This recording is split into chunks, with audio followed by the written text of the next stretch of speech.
So everybody's wanting to see the Imperial, and it had little problems here. It's got an Edelbrock carburetor on it. I have the stock Holly in the basement that I'll put on, but this has been so reliable for so many years, I just haven't taken it off. But it was having a little trouble cranking. I don't know if you can see on the needle tip, I'll zoom out a little bit, there's a little ridge right there on the needle tip. And what's happening is that tip was hanging up and then not letting fuel in. So the car would crank, and wouldn't start. I kind of have to tap on the carburetor and to get it to go.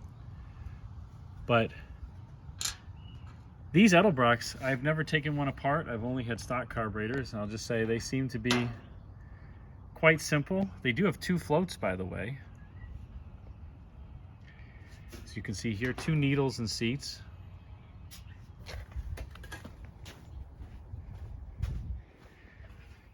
And then you can see there's two float chambers here and here.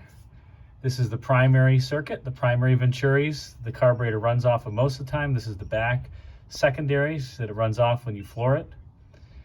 And then there's two jets in here, a primary and a secondary jet on each side. And then there's a metering rod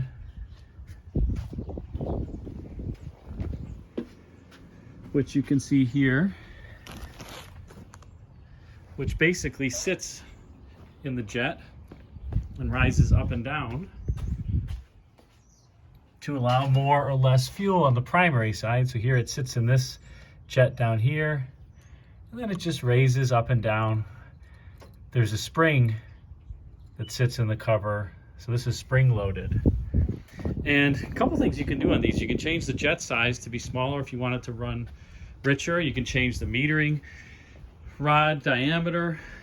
You can change the power piston spring strength.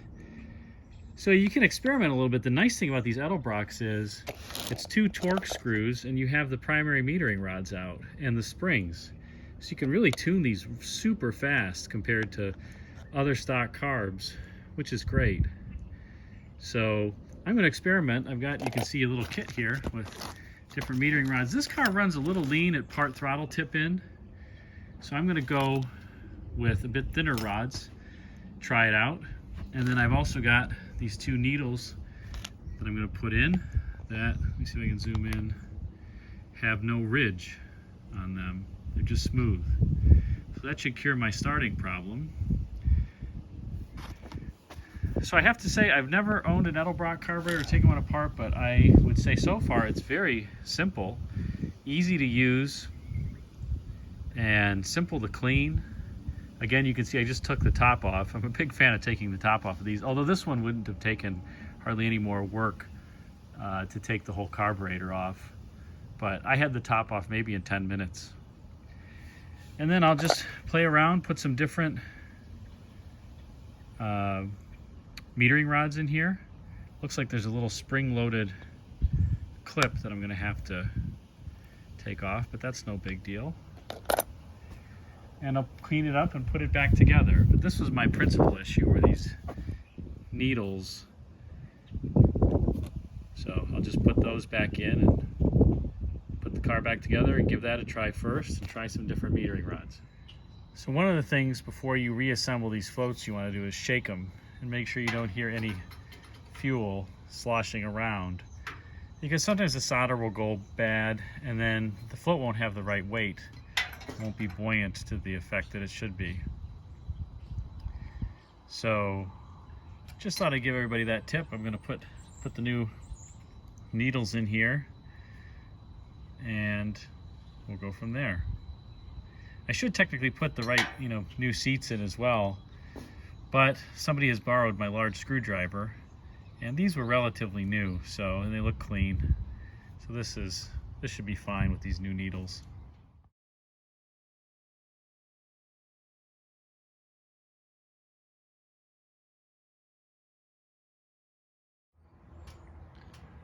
So I've been continuing to work on my Auto Temp system. For those of you who are interested in the more technical aspects of these old cars, this will be a fun video. I think it's interesting. Some of my viewers really like these technical videos and some don't, but I'm going to do them anyway because I like them and I think a fair number of you enjoy them. So thought I'd just give you an update also on the Auto Temp system. As you saw in the previous video, I replaced my Auto Temp box and was driving the car around then, and previous to me replacing the Auto Temp box, I really had no heat, no fan on any setting.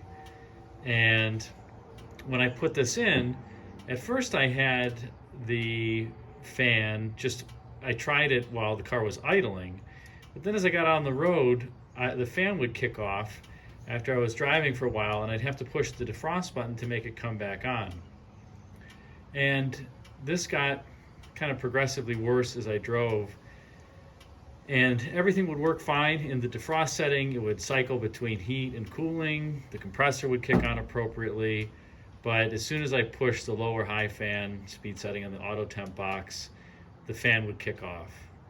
So I looked at the chassis service manual, and there's apparently two different switches on this that are under the dashboard. So this Auto Temp system is controlled by this box, and then under the dash there's what's called the amplifier. There's a compressor switch down here. It's actually up in here on the passenger side. There's a compressor switch, and there is a fan speed switch. So this system operates off of vacuum. And what happens is that if you have 2 inches of vacuum, the compressor is going to kick on. You need 8 inches of vacuum for the fan to kick on. So in order to have 8 inches of vacuum, you clearly can't have any vacuum leaks under the hood.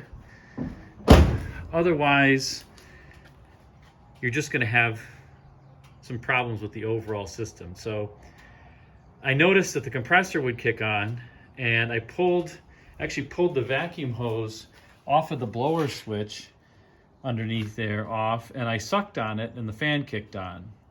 So that told me that the blower switch was fine. It just wasn't getting enough vacuum to engage it. So it was getting enough vacuum to kick the compressor on, but not enough to kick the blower on. So then I started, first thing, always start with the easy stuff. Are there any vacuum leaks under hood? And you know, unfortunately, with this many vacuum lines, and this car being in California for a while, a lot of these vacuum hoses are brittle. So I did find one that I've temporarily teed up here that was brittle, and I've kind of routed around it for now, but I will fix that. But I still heard a vacuum leak, kind of like a hiss under the hood, and I was trying to find it. I heard it with the air cleaner on, but the clutching fan is so noisy at idle just to make sure that the radiator is cooling appropriately that it was hard to hear. But I finally located it, and it ended up being the PCV valve. So it was hissing, and you can't really see it, but the old, what I believe to be, it may not be original, but it's definitely old. There's actually a crack in this, and so this was leaking vacuum.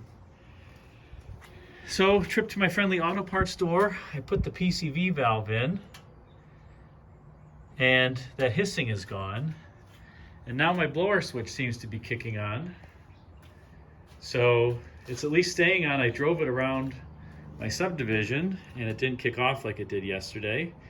I have all the heating and cooling functions, compressors kicking on as it should, etc.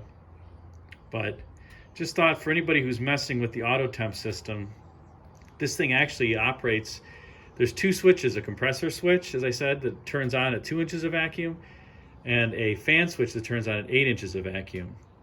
So if you have a vacuum leak kind of anywhere under the hood, you're going to be messing up what's going on with your Auto Temp system. And then when you push the off button, it basically bleeds off the vacuum so that it kicks the fan off. That's how this thing works.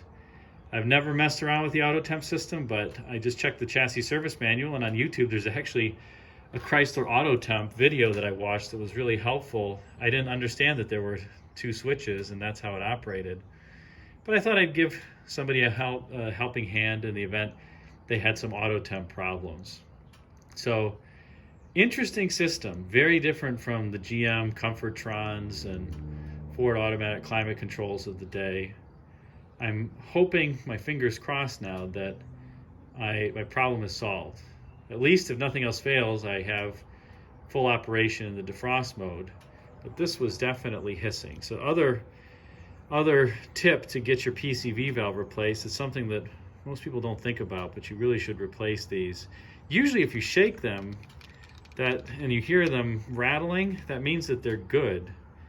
But this is a really cheap design PCV valve. A lot of them on Fords and GMs are at least part metal. This is all plastic, and the replacement, which actually has a Chrysler logo in it, is also all plastic. So maybe if you've got a Mopar with this style PCV valve, just another advertisement for replacing it. Engine also runs smoother now, by the way. Wasn't a huge vacuum leak, but it was enough to just upset the motor and its drivability a little bit, and presumably create a vacuum leak there. So I've also ordered a whole spool valve of vacuum hose, and I'm going to start going around and replacing, like this hose on here.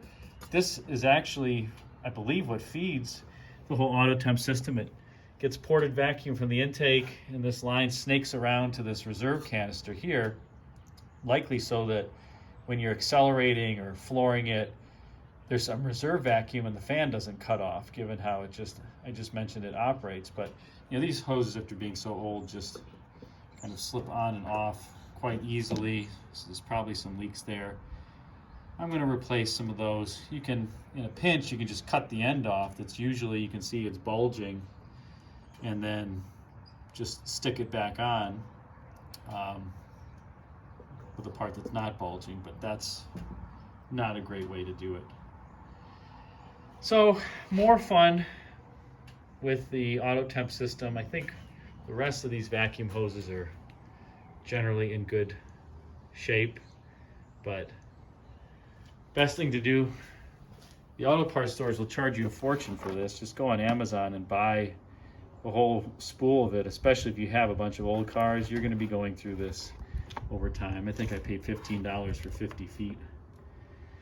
And I got this little trial piece that I've been diagnosing with of the smaller 1/8 inch inner diameter vacuum hose. So that's it. Hope you enjoyed this. Again, trying to get this car ready so I can do a test drive video of it, but doesn't get driven much, and I haven't had a chance to fix it ever since I bought it 3 years ago with COVID and everything. So trying to make sure that everything is just tip-top on it. I've had it cosmetically, the paint corrected cosmetically and everything, and detailed, but there's no mechanic around who's going to work on this system. That's basically you or me having fun on our own time, trying to diagnose these issues. So hope everybody's having a good day. Thanks.